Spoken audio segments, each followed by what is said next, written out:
Hi, I'm Reverend Jake Zabel, and welcome to Children's Bible Stories.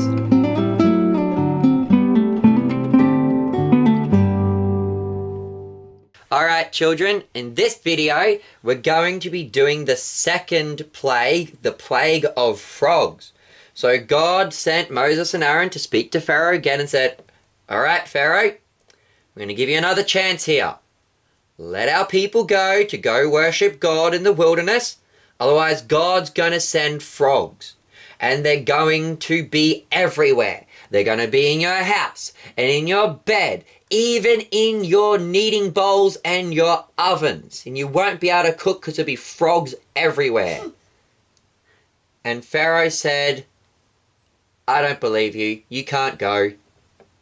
And so God sent Aaron out to the Nile River, and he stretched out his rod over the river, and frogs came out of the river and into the people's houses. And they came into the people's houses. Ah, this is my hair! There's a frog in my hair! And they got in his bed. Ah, there's a frog in my bed! Get out, that's my bed! That's my pillow! And then there was frogs even in their cooking pots. There's a frog in my kneading bowl. How can I eat? How can I make bread now? It's got to be all froggy. Help! Help! Who wants to eat some frog bread? There's all frogs in my bread. Who's eating the frog bread now? What are we going to do? And the frogs were everywhere. And you know what Pharaoh did? First, his enchanters. They used their demonic enchanters, and they too caused the frogs to come out of the river and into the houses. And Pharaoh would have been like, you idiots! Now there's more frogs here. Why didn't you make more frogs happen? And then eventually Pharaoh came to Moses and he pleaded, he said, please, please take away the frogs. They're everywhere. Look through that poor guy's bed over there. How's he meant to sleep? There's so many frogs in his bed. And poor Pharaoh pleaded to Moses, just please make the frogs go away and I'll let you go.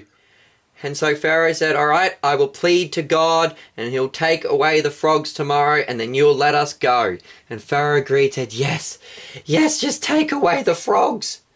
And so the next day Moses pleaded with God and he prayed on behalf of Pharaoh saying, please take away the frogs.